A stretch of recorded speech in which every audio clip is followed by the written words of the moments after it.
সন্ধ্যা, আপনাদের সাথেই আছি আমি শাকিলা মতিন মৃদুলা।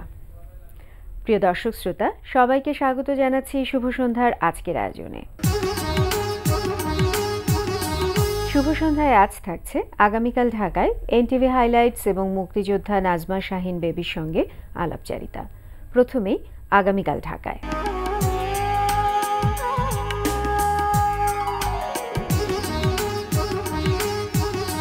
আগামীকাল ঢাকায় শুরুতেই জানিয়ে দিচ্ছি একক অভিনয় উৎসবের সময়সূচি। ইন্টারন্যাশনাল থিয়েটার ইনস্টিটিউট বাংলাদেশ কেন্দ্র ও বাংলাদেশ শিল্পকলা একাডেমির আয়োজনে বাংলাদেশ শিল্পকলা একাডেমিতে অনুষ্ঠিত হচ্ছে দ্বিতীয় ঢাকা আন্তর্জাতিক একক অভিনয় উৎসব। উৎসব চলবে 15 ডিসেম্বর পর্যন্ত। এবার চলতে থাকা প্রদর্শনীর সময়সূচি। রাজধানীর আগারগাঁওয়ে স্থপতি ইনস্টিটিউটের আইবিএ সেন্টারে প্রদর্শিত হচ্ছে ভাস্কর হামিদুজ্জামান খানের ভাস্কর্য প্রদর্শনী। দুপুর 12টা থেকে সন্ধ্যা 6টা এই সময়ে প্রদর্শনী চলবে 7 জানুয়ারি পর্যন্ত। ধানমন্ডির গ্যালারি 21-এ প্রদর্শিত হচ্ছে শিল্পী ওয়াকিলুর রহমানের ছাপচিত্র প্রদর্শনী ডিপ প্রিন্ট। প্রদর্শনীতে শিল্পীর 38টি শিল্পকর্ম স্থান পেয়েছে। প্রতিদিন দুপুর 12টা থেকে রাত 8টা এই সময় প্রদর্শনী চলবে 16 ডিসেম্বর পর্যন্ত। বাংলাদেশ শিল্পকলা একাডেমিতে অনুষ্ঠিত হচ্ছে 17তম দ্বিবার্ষিক এশিয়ান চারুকলা প্রদর্শনী 2016। প্রতিদিন বেলা 11টা থেকে রাত 8টা এই সময় প্রদর্শনী চলবে 31 ডিসেম্বর পর্যন্ত। মহাখালী নিউ ডিওএইচএস এর গ্যালারি কসমসে প্রদর্শিত হচ্ছে আন্তর্জাতিক দলীয় চিত্রকলা প্রদর্শনী। প্রতিদিন দুপুর 12টা থেকে রাত 8টা এই সময় প্রদর্শনী চলবে 26 ডিসেম্বর পর্যন্ত। শুভ সন্ধ্যার এবারের আয়োজন এনটিভি হাইলাইটস।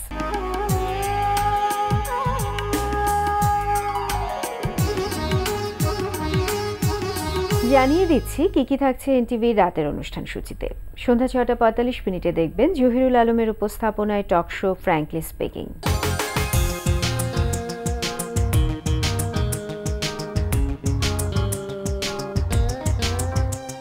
রাত 8:20 থাকছে ফেরদৌস হাসানের পরিচালনায় ধারাবাহিক নাটক মায়া।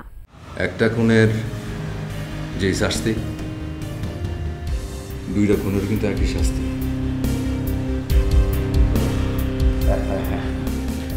এখন আপনি আবার কাকে মার্ডার করবেন? কিসের নিউজ? তোমার বড় মেয়ে মিনা। ইয়েস। রাত 9টায় প্রচার হবে ওয়াহিদা রাজ্জাক মিশার প্রযোজনায় অনুষ্ঠান স্যান্ডেলিনা গ্ল্যামার ওয়ার্ল্ড।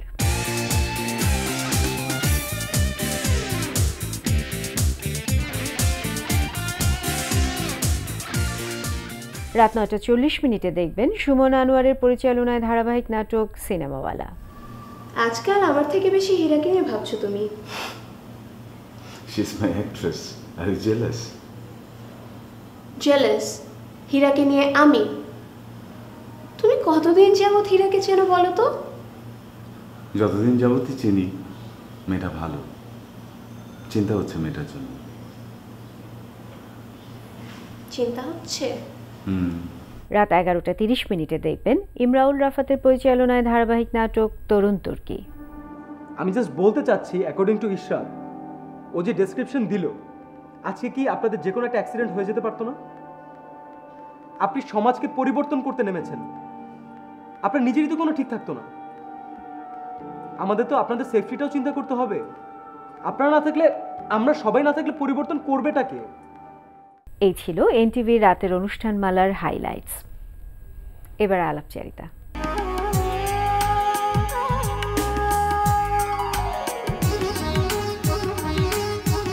প্রিয় দর্শক, আমাদের আজকের অতিথি মুক্তিযোদ্ধা নাজমা শাহিন বেবি। চলুন কথা বলি তার সঙ্গে। শুভ সন্ধ্যা। শুভ সন্ধ্যা। ভালো আছেন? আছি ভালো। আপনি কেমন আছেন? ভালো আছি। আপনারা সশস্ত্র সংগ্রাম করেছেন, মুক্তিযুদ্ধ করেছেন এবং এখন স্বাধীন বাংলাদেশে অত্যন্ত দায়িত্বশীল একটি পদে আছেন। মানুষ গড়ার কারিগর, ঢাকা বিশ্ববিদ্যালয়ের পুষ্টি ও খাদ্য বিজ্ঞান ইনস্টিটিউটে ডিরেক্টর হিসেবে আছেন এবং সেই সাথে রোকেয়া হলের প্রভোস্ট হিসেবে আছেন। এত কষ্ট করে, ত্যাগ করে, সংগ্রাম করে দেশ স্বাধীন করেছেন, এই যে বিজয়ের মাস, অনুভূতিটা কি? অবশ্যই বিজয়ের মাসে সেই সমস্ত স্মৃতিগুলি মনে পড়ে। বিশেষ করে ডিসেম্বর মাসে তো অনেক ঘটনাবহুল, যখন আমরা মুক্তিযুদ্ধ বিজয় অর্জন করতে যাচ্ছি। আপনারা কি টের পেয়েছিলেন সেই সময় যে শেষ হতে যাচ্ছে? হ্যাঁ, কারণ হচ্ছে যে আমি তো মানে সরাসরি যুদ্ধক্ষেত্রেই ছিলাম। ডিসেম্বর মাসে যখন 6ই ডিসেম্বর ড্যামরার পতন হলো, পাকিস্তান আর্মি ড্যামরা ছেড়ে ঢাকা শহরের দিকে চলে আসলো, তো তখন আমরা তো মুক্তিযোদ্ধারা এগিয়ে যাচ্ছে, তখন তো আমরা বুঝতেই পারছি যে আমরা একদম পাকিস্তান আর্মিকে ঢাকা শহরে এনে আটকে ফেলছি চারিদিক থেকে। তো তখন বিজয়ের যে কাছাকাছি সেটা আমরা কিন্তু বুঝতে পারছিলাম যারা আমরা সম্মুখ ফিল্ডে যারা ছিলাম। তবে সেটা যে 16 তারিখে কিনা সেটা অবশ্য তখনও বুঝতে পারিনি। আসলে মানে আমার খুব জানতে ইচ্ছে হচ্ছে যে সেই সময়ে ফিলিংটা, এটা আসলে বলে বোঝানো সম্ভব নয়, যে এক ধরনের এক্সাইটমেন্ট, ফ্যামিলির সাথে দেখা হবে, দেশ স্বাধীন হবে, মানে কেমন লাগছিল? এবং যাদেরকে হারিয়ে ফেলেছেন, আপনাদের অনেক সহযোদ্ধা নিশ্চয়ই খবর পেয়েছেন যে আর নেই, সব কিছু মিলিয়ে পরিস্থিতিটা কেমন ছিল? যুদ্ধে তো যাদেরকে হারিয়েছি সেটা একটা, কিন্তু সেগুলোকে ছাপিয়েছিল দেশ স্বাধীন করব, নিজের দেশকে শত্রুমুক্ত করব, সেই জিনিসটা। এবং আমরা নিজেরাও যে বেঁচে থাকবো সেই কিন্তু আমাদের ছিল না। এবং তখন কিন্তু মুক্তিযোদ্ধা যারা যুদ্ধক্ষেত্রে ছিল তাদের কিন্তু কারোই ছিল না যে আমি বেঁচে থাকবো, দেশ স্বাধীন করব। আমরা যে কোনো সময় মারা যেতে পারতাম, সেই ধরনের কিন্তু একটা মানসিক প্রস্তুতি প্রত্যেকেরই ছিল। যুদ্ধের ট্রেনিংটা তো আপনাদের শুরু হয়েছিল ঢাকা থেকেই।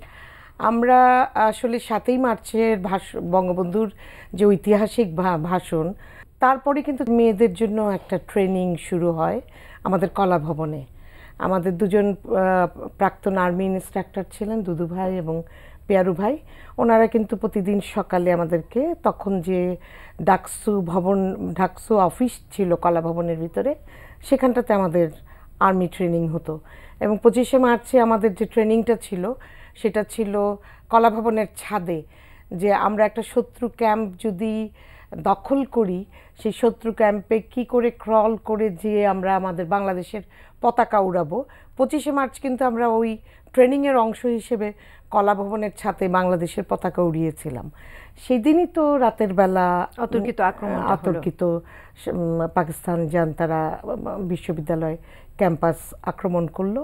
এবং আমরা যেহেতু ক্যাম্পাসেই ছিলাম, 25শে মার্চে যে ঢাকা বিশ্ববিদ্যালয়ের শিক্ষক, ছাত্র, কর্মচারী এদেরকে যে মারা হলো, সেগুলির তো কিছুটা আমরা প্রত্যক্ষদর্শী।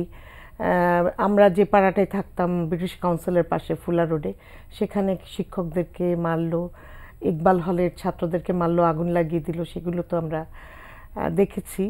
এবং পরে 26 তারিখে সন্ধ্যার দিকে ব্রিটিশ কাউন্সিল লাইব্রেরিতে আগুন লাগিয়ে দিল। ব্রিটিশ কাউন্সিল লাইব্রেরিটা আমরা যে বিল্ডিংটাতে ছিলাম তার খুব কাছাকাছি। তো আগুনের লেলিয়ান শিখা, এক সময় মনে হচ্ছিল বোধহয় আমাদের শিক্ষকদের বাড়িঘরগুলিও পুড়িয়ে ফেলবে। তো সেই তাণ্ডব তো স্বচক্ষেই প্রত্যক্ষ করেছি 25শে মার্চ এবং 26শে মার্চ। 27 তারিখে কারফিউ ওঠার পরে আমরা বিশ্ববিদ্যালয় ক্যাম্পাস ছেড়ে দিয়ে আমরা পরিবার সহ জিঞ্জিরায় চলে গেলাম। তো সেখান থেকে 28-29-এর দিকে আমরা হেঁটে নিজেদের গ্রামের বাড়ি কুমিল্লায় চলে গেলাম। পরবর্তীতে সেখান থেকে ট্রেনিংয়ের জন্য আপনারা তো দেশে ইন্ডিয়ায় চলে গেলেন। এরপরে তো আমরা বিচ্ছিন্ন হয়ে গেলাম।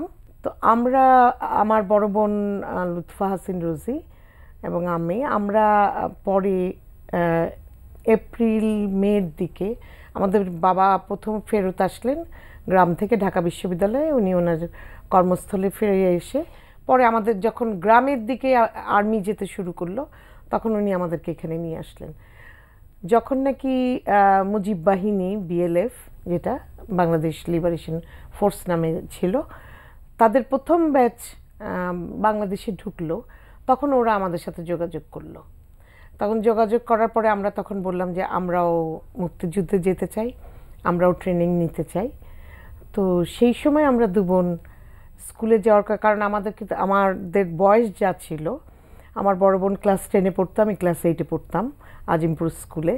তা আমরা মুক্তিযুদ্ধে যেতে চাই বললে আমাদের কিন্তু বাবা মা সেই সময় দেবেন না, এটা যারা কথা, কারণ ছেলেদেরকেই দিচ্ছিলেন না বাবা মারা। তো কোনো বাবা মাই এরকম ছোট ছোট দুটো মেয়েকে মুক্তিযুদ্ধে যাওয়ার জন্য দিত না।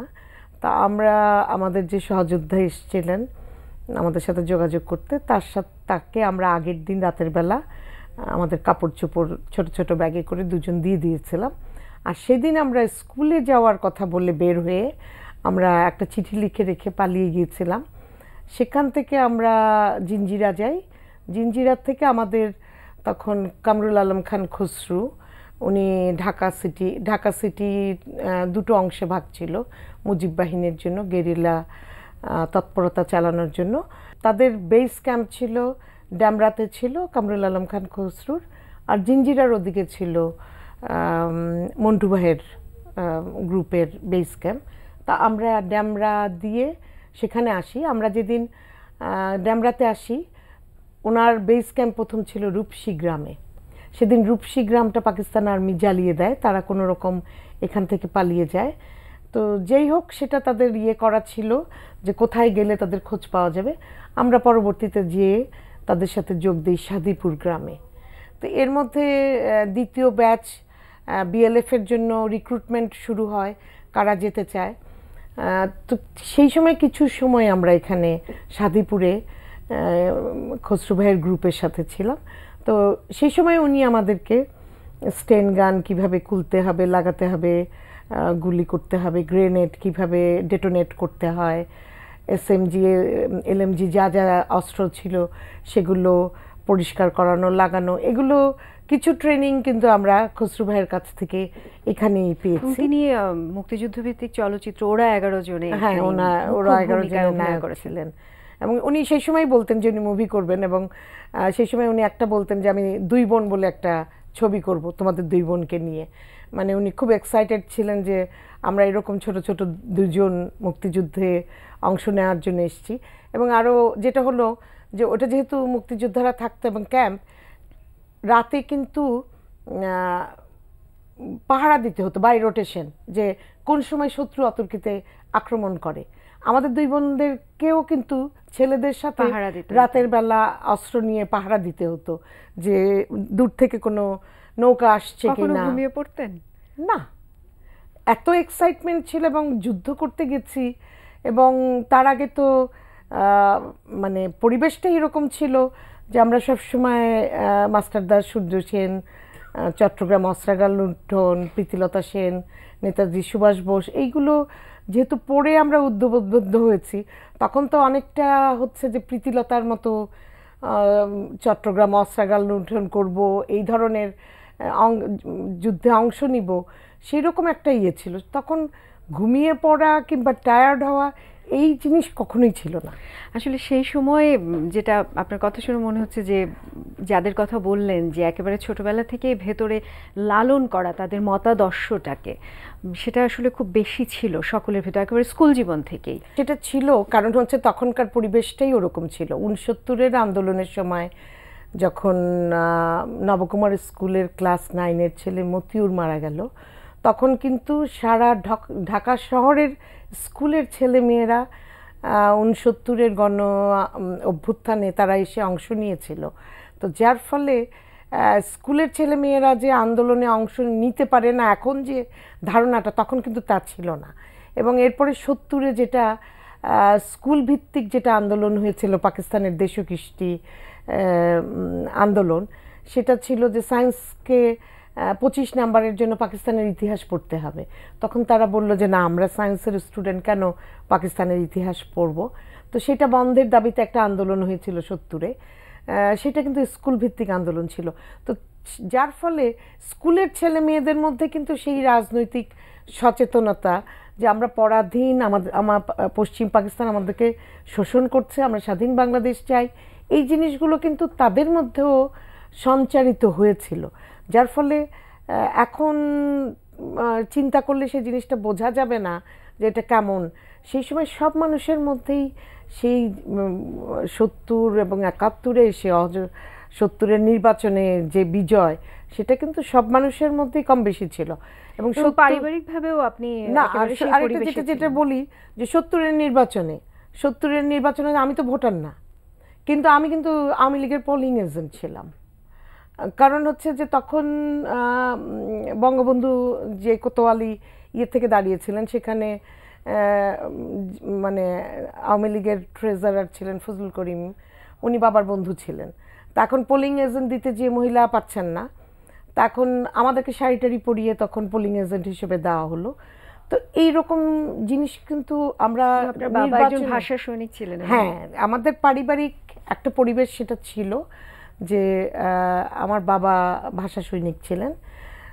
21শে ফেব্রুয়ারি প্রথম 10 জন যারা 144 ধারা ভঙ্গ করে গ্রেফতার হয়েছিলেন, উনি ওনাদের মধ্যে একজন।